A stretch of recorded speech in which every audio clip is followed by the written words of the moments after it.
Halo Sobat Senior yang terkasih, bagaimana kabar kalian? Saudara, kalau dapat pertanyaan seperti itu biasanya saudara dan saya kan jawabnya, oh baik gitu. Seorang teman ketika dia ditanya, bagaimana kabarmu? Dia menjawab, oh saya semakin tua. Saudara-saudara, saya setuju dengan jawaban teman itu. Dan kalau saya sekarang ditanya, bagaimana kabarnya Bu Sian? Oh, betul saya semakin tua, tapi saya terus belajar untuk percaya kepada Tuhan dan belajar untuk bersyukur kepadanya. Saudara setuju kan dengan jawaban saya? Saudara, bagi saudara-saudara semua yang merayakan Hari Raya Imlek 2576 tahun ular kayu, saya menghaturkan Sinchun Kyonghi, ya, selamat memasuki tahun Imlek, tahun baru Imlek ini, Chinese New Year atau Lunar New Year. Saudara, saya permisi tanya ya, kalau saudara ditanya milih mana, dilayani atau melayani, saudara secara jujur saudara milih yang mana, melayani atau dilayani? Ya, sekarang saya sudah semakin tua, banyak kendala, banyak kekurangan.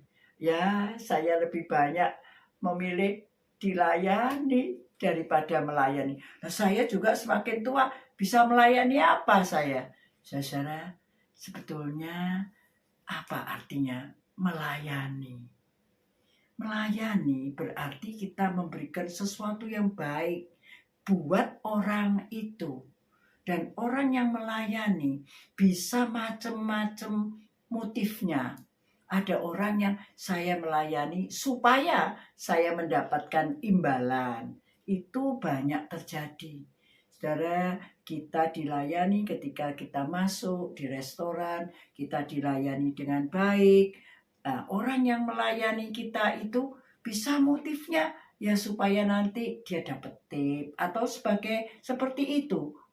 Tetapi saudara, melayani yang betul-betul luhur itu adalah pelayanan tanpa pamrih. Pelayanan yang betul-betul karena cinta. Seorang ibu ya mengabdi kepada keluarganya, melayani suami, anak-anaknya tanpa pamrih, tidak mengharapkan, ingat toh ya, dulu kecil kamu tak gede no, sekarang kamu sudah besar, jangan lupa ya jasa-jasanya papa mama. Kalau kita membesarkan anak-anak dengan sikap hati seperti itu, maka saudara, pengabdian kita atau pelayanan kita itu penuh dengan pamrih. Dan ketika saudara dan saya, apa yang kita harapkan itu tidak kita terima, wah, kita menjadi sangat frustrasi. Dan mungkin kita menjadi jengkel, kecewa, dan mungkin marah-marah. Nah, kalau kita omong-omong ke kiri dan ke kanan, menceritakan yang tidak baik tentang anak-anak kita. Saudara berbicara tentang pelayanan, melayani dan dilayani. Saya ingat beberapa ayat-ayat dari kitab suci. Ketika Tuhan Yesus ada di dalam dunia ini, ya, dia secara insani datang, dia mengajari kepada saudara dan saya. Dan itu tertulis di dalam Matius pasalnya yang ke-6, ayatnya yang ke-24. Firman Tuhan berbunyi sebagai berikut. Kita manusia tidak dapat mengabdi kepada dua tuan. Ya, karena apa? Kalau kita mengabdi kepada dua tuan, kita akan pilih kasih. Kita akan membenci yang satu dan mengasihi yang lain. Kita akan setia pada yang satu dan tidak peduli dengan yang lain. Jadi Tuhan Yesus mengingatkan, kamu tidak bisa mengabdi kepada Allah dan kepada Mammon. So you have to choose either God, the Lord, or Mammon. Mammon itu hubungannya semuanya dengan si jahat, saudara. Dan ada seorang pengarang lagu namanya Bob Dylan. Dia juga penyanyi yang terkenal di Amerika. Pada tahun 1979 merilis sebuah lagu yang judulnya Gotta Serve Somebody. Apapun kedudukan kita, selama kita hidup di dunia ini, kita bisa mengabdi kepada negara. Kita bahkan bisa mengabdi kepada hobi-hobi kita, kesukaan-kesukaan kita. Ya, apapun kedudukan kita, tapi sebetulnya kita harus melayani, mengabdi kepada seseorang. Dan di dalam lirik lagunya itu dikatakan, but you have to serve somebody. Either you serve the devil or you serve the Lord. Jadi pilihannya seperti itu. Allah atau Mammon. Ya toh, the Lord or the devil. Tapi kita mengabdi, saudara. Dan kalau kita mengabdi kepada Tuhan, kita belajar dari Tuhan. Bagaimana sih mengabdi kepada Tuhan itu?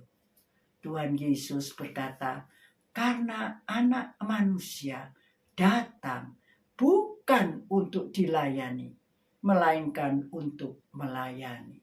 Ketika Kristus datang ke dalam dunia, Kristus melayani Anda dan saya. Kristus mengasihi Anda dan saya. Ketika kita sudah menerima kasih-Nya, kita baru bisa mengasihi sesama kita. Ketika kita sudah dilayani lebih dulu oleh Tuhan, baru kita bisa melayani sesama. Oleh karena itu, Kristus berkata, aku memberi contoh. Aku datang bukan untuk dilayani, melainkan untuk melayani. Lalu pertanyaannya sebagai orang usia lanjut, saudara dan saya memang lebih senang dilayani. Tapi apakah saudara dan saya masih bisa melayani? Pertanyaannya adalah, jawabannya adalah bisa.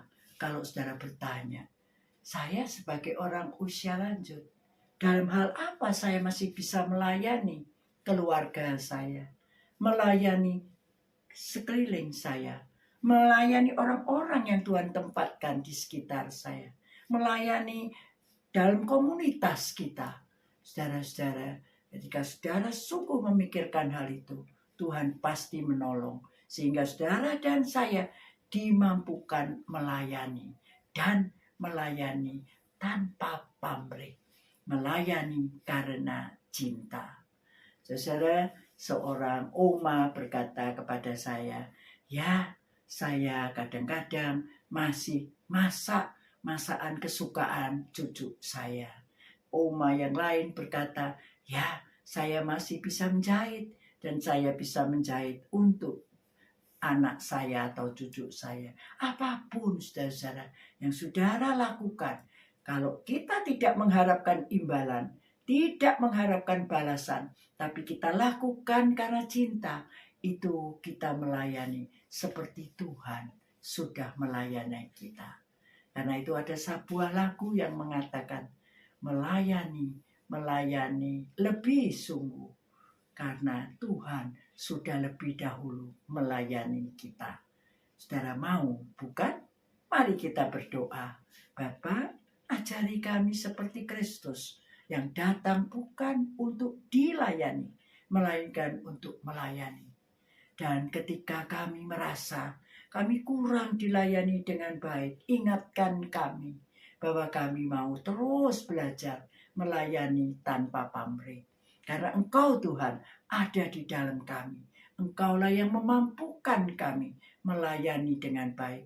Karena Engkau lebih dulu sudah melayani kami. Terima kasih Bapa. Di dalam nama Tuhan Yesus kami mohon. Amin. Saudara-saudara, terima kasih sudah menonton video saya. Sampai jumpa pada kesempatan lain. Tuhan Yesus memberkati saudara semua. Bye-bye.